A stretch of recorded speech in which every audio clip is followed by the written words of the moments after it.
नमस्कार। आज हम एक ऐसे विषय पर बात करने वाले हैं जो सदियों से हमारे साथ है, पर शायद हम उसकी असली शक्ति को पूरी तरह समझ नहीं पाए हैं। नाम जप। जी हाँ। अक्सर लोग इसे बस पूजा पाठ या भक्ति का एक हिस्सा मानते हैं। बिल्कुल। लेकिन आज हम जिन स्रोतों को देख रहे हैं वो बताते हैं कि ये कहानी कहीं ज्यादा गहरी है। मतलब एक तरह की ऊर्जा तकनीक जैसी। सही कहा।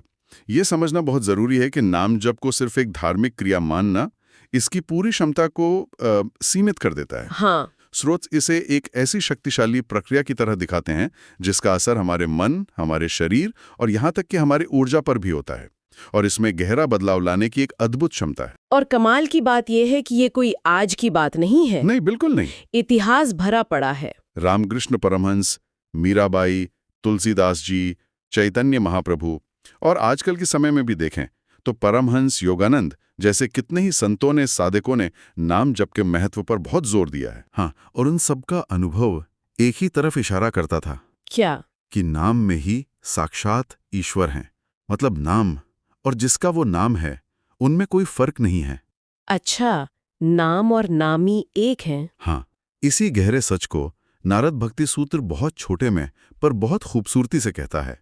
नाम स्मरणे सर्व सिद्धि ही। नाम स्मरणे सर्व सिद्धि ही। इसका मतलब भगवान के नाम का सिर्फ स्मरण करने से, उसे याद करने से ही सभी सिद्धियां, सभी तरह की पूर्णता मिल सकती है। सभी सिद्धियां सिर्फ नाम याद करने से? हाँ, ये छोटा सा सूत्र अपने आप में नाम जप की असीम शक्ति का संकेत है। ये सिर्फ विश्वास की बात नहीं है, बल्कि ये एक गहरे आध्यात्मिक विज्ञान की ओर इशारा कर रहा है। तो फिर ये सवाल उठता है कि ये सिर्फ शब्दों को दोहराना कैसे नहीं है? मतलब राम राम या शिव शिव कहने में ऐसा क्या खास है जो इतना शक्तिशाली हो सकता है? ये रहस्य क्या है? हाँ, ये सवाल बहुत स्वाभाविक है। और देखिए, ऊपर से देखने पर यह दोहराव ही लगता है, लेकिन इसके पीछे का जो सिद्धांत है वो बहुत गहरा है। ये असल में उस कॉस्मिक एनर्जी, उस ब्रह्मांडीय चेतना से अपनी लय मिलाने का एक तरीका है। लय मिलाना? हाँ, वो चेतना जो हर पल वाइब्रेट कर रही है, स्पंदित हो रही है। हर दिव्य नाम, चाहे वो राम हो, कृष्ण, शिव, माँ, हरि, कोई भी नाम हो, हाँ, उसमें अपने आप में एक खास ऊर्जा, एक वाइब्रेशन होता है। ये उस नाम से जुड़ी जो दिव्य शक्ति है ना, उसका सार है उसमें। अच्छा, तो ये वाइब्रेशन या कंपन का सिद्धांत है।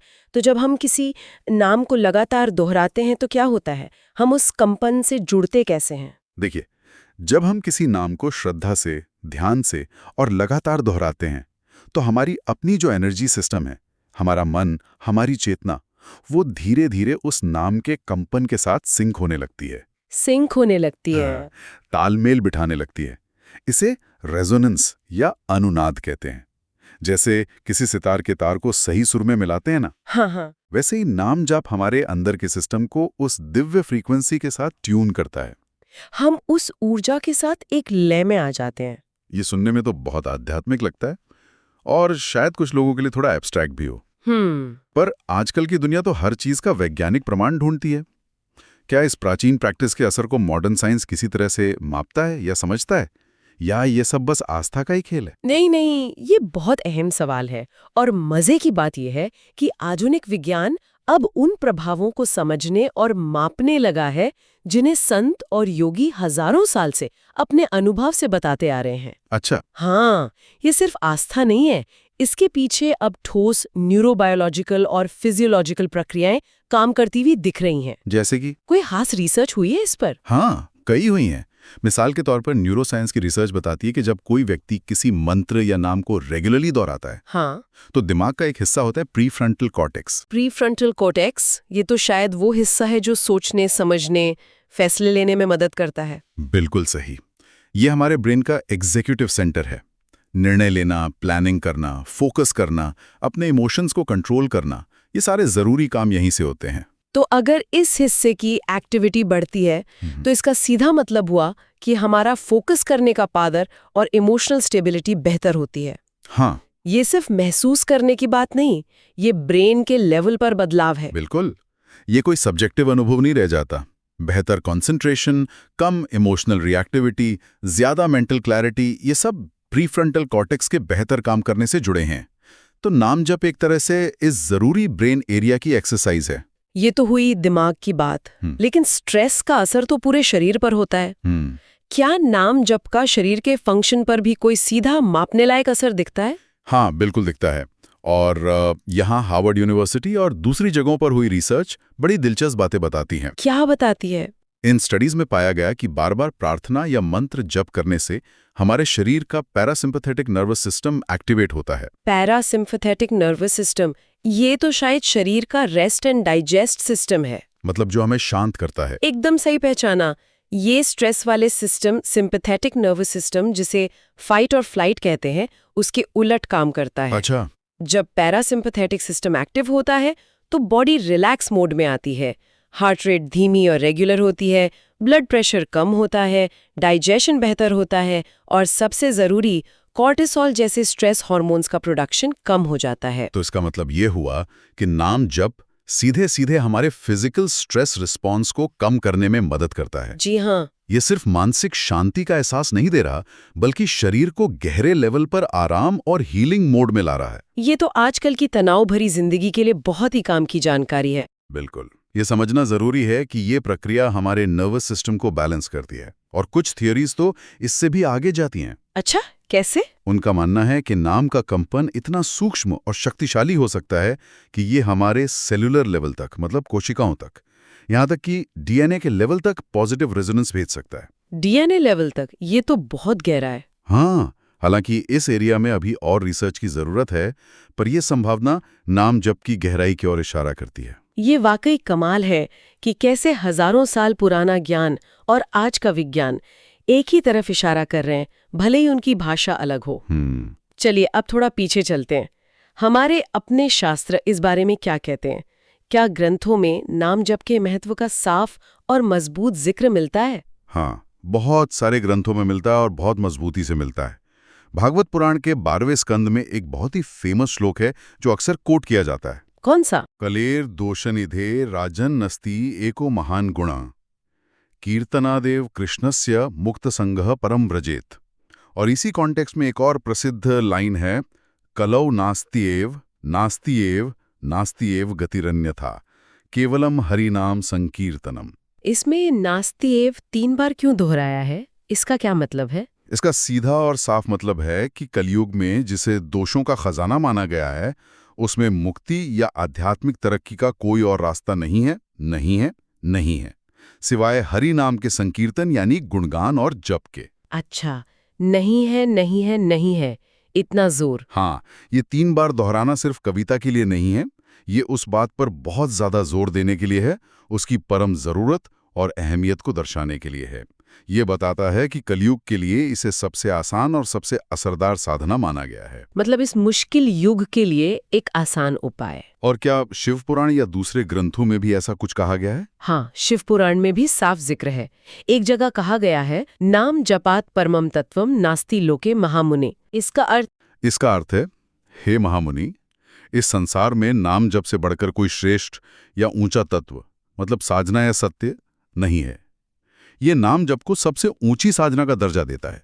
और पतंजलि योग सूत्र, जो योग का इतना बड़ा आधार ग्रंथ है, क्या उसमें भी जप की बात है? हाँ है। पतंजलि योग सूत्र तो जप के अभ्यास को और भी गहरा मतलब देता है। सूत्र 128 कहता है, तज्जपस तदर्थ भावनम। तज्जपस तदर्थ भावनम, ये क्या कहता है? ये सूत्र बहुत महत्वपूर्ण है। ये कहता है कि जब सिर्फ शब्दों को मशीन की तरह दोहराना नहीं है। हाँ, ये मैकेनिकल रेपिटेशन वाली बात। बिल्कुल, बल्कि उस जप के साथ साथ उसके अर्थ पर सोचना, उसके पीछे छिपे भाव को महसूस करना, उस देवता या शक्ति का ध्यान करना जिसका वो नाम है, ये सब मिलकर ही जप को पूरा बनाते हैं। ये बात बहुत जरूरी है। मतलब सिर्फ माला फेरना या गिनती पूरी करना काफी नहीं है, जब तक उसमें भाव और अर्थ का चिंतन न जुड़े। बहुत से लोग शायद यहीं पर चूक जाते होंगे। बिल्कुल, इसे बस एक रस्म समझकर करते होंगे। हाँ, भाव और अर्थ के बिना किया गया जब भी शायद थोड़ा बहुत मन को शांत करे, लेकिन उसकी पूरी शक्ति तभी खुलती है जब उसमें दिल का भाव और बुद्धि का चिंतन जुड़ता है। ये इसे एक सतही क्रिया से उठाकर एक गहरे ध्यान की प्रक्रिया बना देता है। शास्त्रों और विज्ञान की बातें तो ठीक हैं, लेकिन किसी भी आध्यात्मिक प्रैक्टिस का सबसे बड़ा सबूत तो वो लोग होते हैं जिन्होंने उसे जिया है। हाँ, साधक और भक्त। हाँ, उनके अनुभव क्या बताते हैं नाम जप की शक्ति के बारे में? अनुभव तो अनगिनत है और हर अनुभव अपने आप में खास है, पर कुछ कॉमन बातें जरूर दिखती हैं। जैसे मीराबाई का जीवन ही ले लीजिए। हाँ, मीराबाई। उनका पूरा जीवन ही नाम जप की शक्ति का प्रमाण है।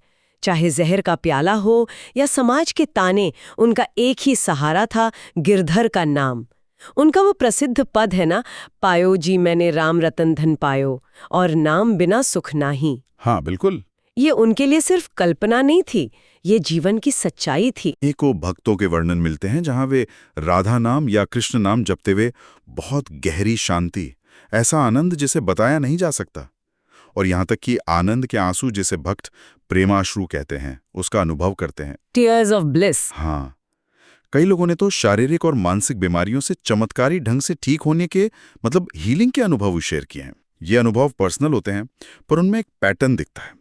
अंदरूनी शांति, प्रेम की भावना का उमड़ना और एक गहरे कनेक्शन का एहसास। रामकृष्ण परमहंस का तो यहाँ तक कहना था कि नाम में इतनी शक्ति है कि वो मरे हुए तो भी जिंदा कर सकता है। ये तो बहुत ही प्रबल बात है।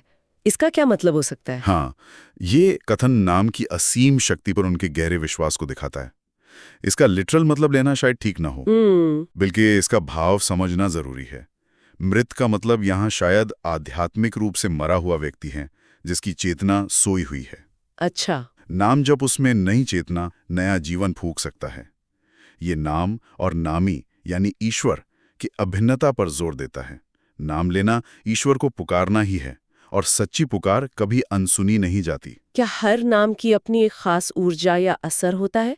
जैसे राम नाम जपने का असर क्या शिव नाम जपने से अलग होगा, या माँ कहने का? इस पर अलग अलग विचार हैं, लेकिन एक आम समझ ये है कि हाँ, हर नाम एक खास दिव्य गुण या शक्ति को रिप्रेजेंट करता है। जैसे राम नाम मर्यादा, शांति, धर्म से जुड़ा है। शिव वैराग्य, ध्यान, ट्रांसफॉर्मेशन से। कृष्ण प्रेम, आनंद, लीला से। माँ करुणा, शक्ति, पोषण से। साधक अपनी नेचर और अपने इष्ट देवता के हिसाब से नाम चुनता है। हालांकि आखिर में सभी नाम उसी एक परम सत्ता की ओर ले जाते हैं। जरूरी ये है कि हर नाम एक ऊर्जा बीज यानी एनर्जी सीड की तरह है। ऊर्जा बीज, ये एक इंटरेस्टिंग एनालॉजी है, इससे थोड़ा और समझाएंगे। जैसे एक छोटे से बीज में पूरा पेड़ बनने की ताकत छिपी होती है ना, हाँ, वैसे ही हर दिव्य नाम में उस देवता या उस परम सत्य की पूरी शक्ति और गुण छिपे होते हैं। जब हम उस बीज यानी नाम को अपने मन की जमीन में बोते हैं और श्रद्धा व लगातार जप के पानी से सींचते हैं, तो वो बीज अंकुरित होता है। धीरे धीरे वो हमारी चेतना को साफ करता है, नेगेटिव टेंडेंसीज को कमजोर करता है और पॉजिटिव गुणों को बढ़ाता है, हमारी चेतना को ऊपर उठाता है। ये समझना बहुत दिलचस्प है। अब आते हैं प्रैक्टिकल बात पर। अगर कोई इस अभ्यास को अपनी जिंदगी में शामिल करना चाहे तो सही तरीका क्या है?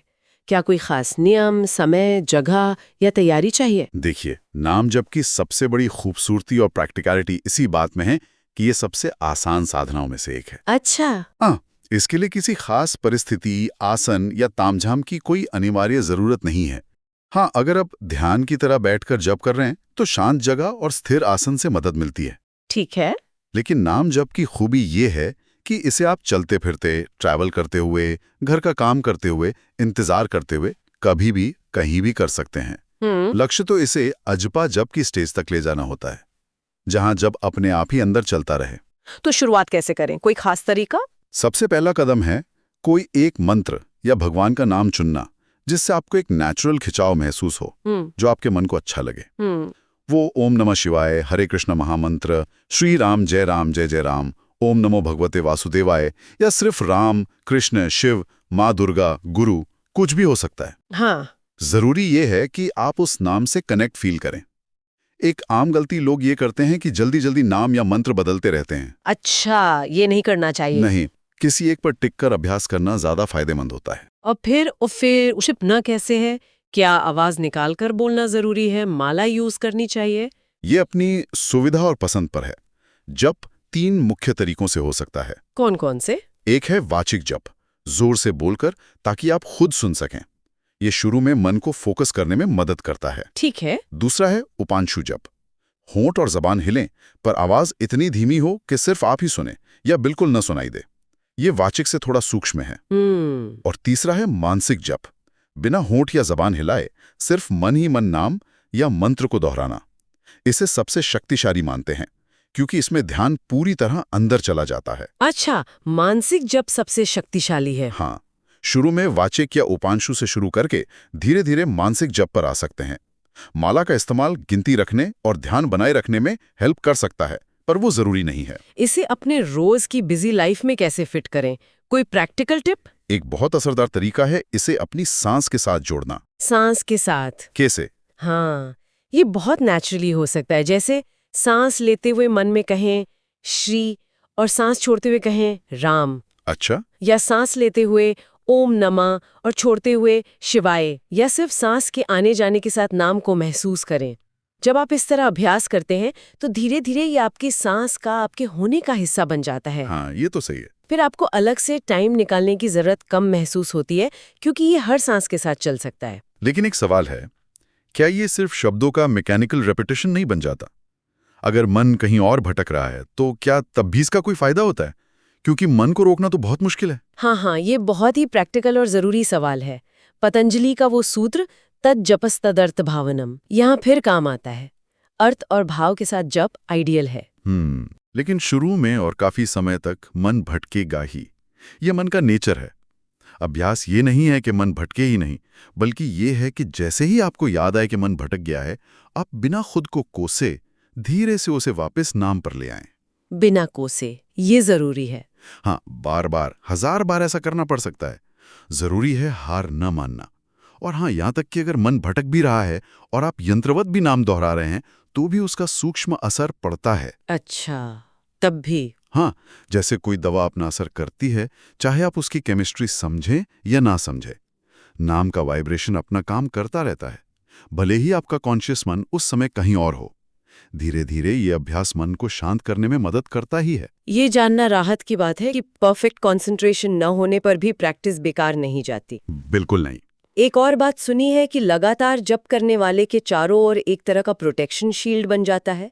क्या इसमें कोई सच्चाई है? हाँ, ऐसी मान्यता है और कई साधकों ने इसका अनुभव भी किया है।